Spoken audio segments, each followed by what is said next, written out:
Hey, Shrock, I know we talked about this. We had a case on this just a couple weeks ago about cruise ship vanishing. Another one? Do you believe we got another one? Oh, and this one's crazy, too.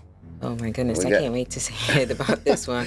If you're going on vacation, because it's that time of year, please be careful. You're going to want to check this case out. Coming up now.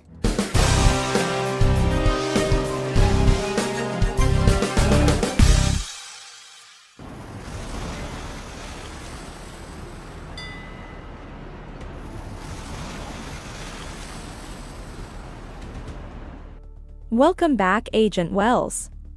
How was your cruise? Great! I bought this hat. Well, today we are going to talk about a cruise that didn't go that well and ended in tragedy. I'm ready to start this case. I'm ready. I got something for you. Thank you. You're welcome. I know it's the same skit as the one we did a couple weeks ago, but it's the But same thing. case, But it's a different case though today. But before we get into any of all that stuff, Yes, it's your girl Shira. and I'm Ed. And before this is for education and entertainment purposes only. Please do your own research and always be kind to everyone, friends, family, strangers. Everyone, everywhere, and we really appreciate you for come checking us out. If you're new or if you've been here for a while, it's awesome. And we keep things raw and real here. I mean, we edit, but we like to just keep things in. It just makes it authentic. I mean, we're not hired by some big wig, TV programming station. So, okay, here we go. Today we're gonna talk about missing, vanished at sea. And if you're new here, just let you know we have an animation characters. They're called Crime Force. They are AI investigation team that does research for us, helps get information and present it to you all. So if you're have seen us before, you're gonna hear the Crime Force talking about this again, giving some background. So we'll start right into it. I think there's a lot to cover here. The case of Amy Lynn Bradley is one of the most haunting and mysterious disappearances at sea. Amy, a 23-year-old woman from Petersburg, Virginia, vanished without a trace from the Royal Caribbean cruise ship Rhapsody of the Seas while it was sailing in the Caribbean on March 24, 1998. Her case has sparked numerous theories, alleged sightings, and a decades-long search by her devastated family. Amy was on vacation with her parents, Ron and Iva Bradley, and her younger brother Brad. The family boarded Rhapsody of the Seas on March 21, 1998, for a trip through the Caribbean, stopping at locations such as Aruba, Curacao, and St. Martin. Amy was described as an independent and athletic young woman with a strong personality. Amy graduated from Longwood University in Farmville, Virginia, with a degree in physical education. She was an athlete and a trained lifeguard, which made it unlikely that she accidentally drowned. Keep that in mind. Amy had a deep love for basketball and swimming. She had played sports in high school and continued to stay active throughout college. She was about to start a new job at a computer consulting firm shortly after returning from the cruise. She was considering moving out of her parents' house and becoming fully independent. Amy had a very close relationship with her parents and younger brother, Brad. She and Brad shared a particularly strong bond, and they were often mistaken for twins because they were so close in age and looked similar. Amy had a good relationship with her parents and had never run away or disappeared before. That's a good kid. Her family was middle class and close-knit, making the idea of her voluntarily vanishing even more unlikely. Her parents described her as someone who was cautious around strangers and unlikely to trust people too quickly. So why was she on the cruise? The cruise was a family vacation planned as a way to celebrate Amy's recent college graduation. It was also an opportunity for them to spend time together before Amy started her new job. Initially, Amy was reluctant to go on the cruise because she didn't feel comfortable being on a ship for an extended time. Oh, man. Her parents persuaded her to come along, reassuring her that it would be a fun and relaxing experience. So at this point, I'm sure you're wondering about Amy's state of mind before the disappearance. Amy was excited about her future. She had just graduated, was starting a new job, and was looking forward to her independence. Nothing indicated that she was troubled, depressed, or planning to disappear voluntarily. She was happy and engaged in activities on the cruise. Witnesses saw her dancing and enjoying herself on the night before she disappeared. Okay. Her last interactions with her family and other passengers did not suggest anything unusual. Amy was an intelligent, strong, and athletic young woman with a bright future ahead. Her disappearance was completely out of character, which is why her family has never accepted theories that she left voluntarily. They know her better than anybody else. Yeah.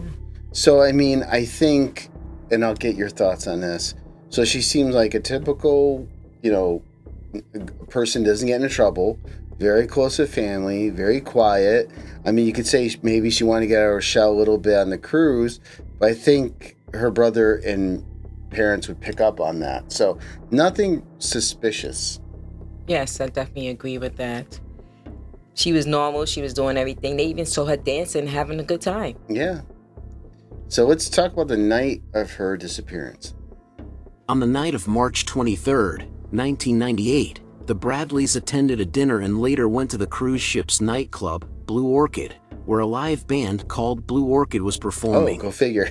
Amy was seen socializing, drinking, and See, she dancing doesn't with look other like she's passengers and crew going crazy members, there. including members of the band. Yeah. At approximately 1 a.m., Amy and her brother Brad went back to their cabin. Brad went to sleep, while Amy stayed on the balcony for some time. Their father, Ron Bradley, last saw Amy at around 5:30 a.m., sleeping on the balcony. When Ron woke up again around 6 a.m., Amy was gone. Her belongings, including cigarettes and sandals, were left in the cabin, suggesting that she had not planned to leave for long. When the family could not find Amy, they alerted the ship's crew. However, the cruise ship continued docking at Curacao, and passengers were allowed to disembark before a thorough search was conducted. By the time a full search was initiated, it was too late. The ship was large, and if Amy had been forcibly taken, she could have been smuggled off before security checks That were implemented. sucks. Now here are some key Where are the facts and cameras? theories about her Right, disappearance. exactly. Against that. Several theories have emerged over the years. The first theory is accidental drowning. Yeah, anyways, gonna Royal say Caribbean that. suggested that Amy may have fallen overboard, but this theory was widely dismissed. Amy was a trained lifeguard and a strong see. swimmer. Additionally, there was no evidence of her falling into the water, nor was her body found. Another theory is voluntary disappearance. Some speculated that Amy ran away on her own, but this theory was also unlikely. Amy had just started a new job and had left behind all of her belongings. Her Doesn't make family sense. strongly refuted the idea that she would willingly disappear. Yet another theory is related to abduction and human trafficking. Yeah. One of the most prevalent theories is that Amy was kidnapped and forced into human trafficking. Sad. Several factors support this theory. Crew members and male passengers showed unusual interest in Amy during the trip. Amy was Oh. approached multiple times by crew members, particularly those from the ship's band. Witnesses claim they saw Amy disoriented and possibly being led away. This theory Okay. or human trafficking appears to be the most likely out of them all. The reasons include the following. Reported sightings suggest she was taken against her will. 1998, a taxi driver in Curacao claimed he saw a distressed woman resembling Amy trying to ask for help before being stopped by two men. What? 1999, a former U.S. Navy officer reported seeing a woman matching Amy's description in a Curacao brothel. She allegedly told him, "My name is Amy Bradley, and I need help." 2005, a disturbing photograph surfaced showing a woman resembling Amy in lingerie, leading experts to believe she may have been forced into trafficking. Suspicious behavior from crew members. Multiple witnesses, including her parents, noticed that crew members showed unusual interest in Amy before she disappeared. Members of the band Blue Orchid, with whom she was last seen, reportedly tried to get her to go to a secluded beach the day before her disappearance. Crew members may have targeted her for abduction, info knowing there, they could huh? easily smuggle someone off the ship at port. lack of evidence supporting accidental drowning. The cruise line initially suggested Amy fell overboard, but there was No no way. proof of this, No no way. witnesses, no splash, and no body ever found. And where's the camera? Amy was a strong swimmer and a trained lifeguard, making an accidental fall into calm waters unlikely. If she had drowned, it's probable her body would have Remember, this surfaced is or in been the found 90s by too. search Yeah, teams. true. But still. No reason for voluntary disappearance. Amy had just graduated from college and was about to start a new job. She had a strong relationship with her family, and there was no sign of depression or personal issues that would lead her to voluntarily run away. She left behind her shoes, cigarettes, and ID, suggesting she did not intend to leave the room for long. Exactly. Timing of the disappearance suggests foul play. Amy was seen on the cabin balcony at 5:30 a.m., but by 6 a.m., she had vanished. This brief window suggests that if she was taken, it was done quickly and quietly, which points to a coordinated effort rather than a random disappearance. Yes. The ship had just docked at point. Curacao, meaning if she was abducted, she could have been taken ashore before authorities could search. Mm-hmm. Great points, Crime Force. I That know. was good. I want to get your final thoughts. This, yeah. Let's. Yeah, Ed did this one, and this one actually blew my mind because it's like, you know, we don't think of these things happening, but they are, especially when they said abduction. You know, that's something that's real, and it's just something it happens. She is a beautiful young woman, and that's what they actually look for. If you got young, well, I hate to say men too, but mostly women, if you got young teenage or young adult children and they're going out to either Dominican Republic, cruise, Jamaica, any place, So this is have them keep a heads up. Right, and this is what I'm also gathering too in Gardner. So when you on these cruises, you far away. When they take you, there's really hard. They really can't find And you these because people- these people are in.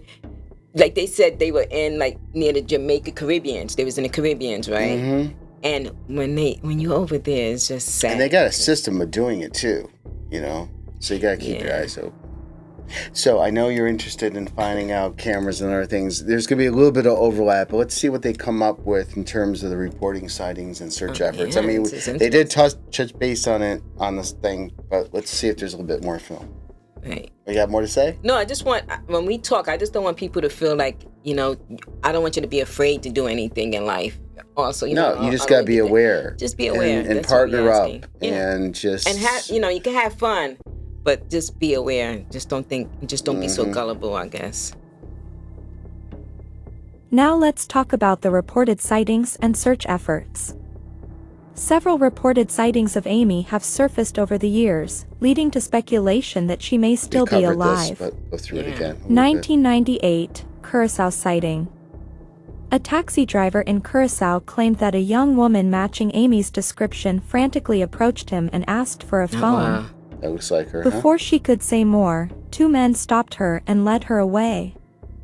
1999, crazy. brothel encounter. A former U.S. Navy officer claimed to have encountered a woman resembling Amy in a brothel in Curacao. She allegedly told him, "My name is Amy Bradley, and I need help." The officer did not report the sighting immediately due to fear of repercussions, and when authorities investigated later, the woman was gone. 2005, the disturbing photograph. A photograph surfaced in 2005 showing a woman resembling Amy in lingerie, sitting on a bed. Wow. Experts analyzed the photo, and Amy's parents believed it looked like their daughter. The image suggested she may have been trafficked. Search efforts. Amy's family has never stopped searching for her. They hired private investigators. They appeared on shows like America's Most Wanted and Dr. Phil. Mm-hmm. A $250,000 reward was offered for information leading to her safe return. They were Despite really these doing a lot. efforts, no concrete evidence believe has that? surfaced to confirm her That's fate. crazy. As of today, Amy Lynn Bradley remains missing, and the case is still open. Her family continues to search for answers, and her disappearance remains one of the most chilling unsolved cases at sea. The Bradley family remains hopeful that with continued public support and awareness, new information will emerge to provide answers about Amy's fate. Wow, thank you guys. Thanks, Crime Force. We appreciate it. Again, great job. And let's talk about final thoughts. So, nothing about cameras. I don't know if they had them or they didn't have the information. I mean, it was in the 90s. I mean, the cameras were obviously around back then, but maybe it wasn't as much.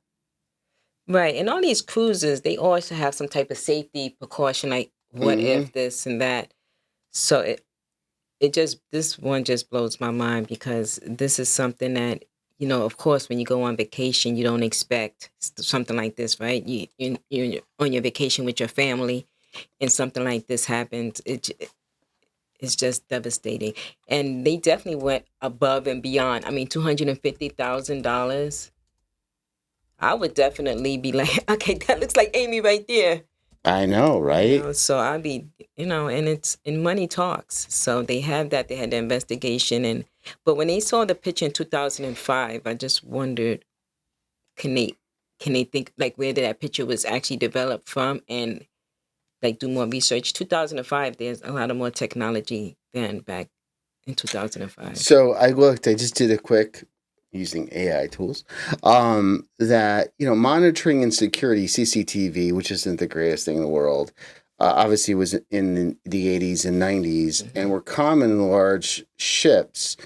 But again, it wasn't really until the 2000s that technologies advanced that the security systems became You said 2000? 2000s, meaning the early 2000s. With more high definition facial recognition. So what they're trying to say is like in the 90s, there might have been CCTV, but it's probably so grainy and crummy that it may show somebody fall over, but it may not show distinctly who they are. So I just did that quick little search, doing it live. So, yeah. Yeah. So and just that one versus the one from Rebecca, because that was 2010, and they still seem like they had short footage with cameras in 2010. Yeah, they may not. And there might be some privacy. There might be a whole slew of reasons why they may or may not do that. But we want to say thank you guys so much for joining us. Do you have any last comments? I just want to tell people that make sure you come back, see Crime Force, see us. We want you to watch the show. If you can subscribe and like, that'd be awesome. Yes, that will be. But we'd rather just have you guys come in and sit with us and go through these cases. And just let you know, if you all become a member or anything, we do shout outs. We did have a shout out before because someone became a member, and we do appreciate all of your support. Yep. And then we pay attention if you do become a member. Just let us know what case you would like covered. Yeah. And by becoming a member, we will do everything we can to do that case. Right. And another shout out to Jen, who is a member. Yeah. Yep. If you're still a member, whatever, she's been supporting us from since day the one. get-go. So thank you so much. We really appreciate you. And with that, thank you guys so much for being here on Studio 70. Till next time, next week.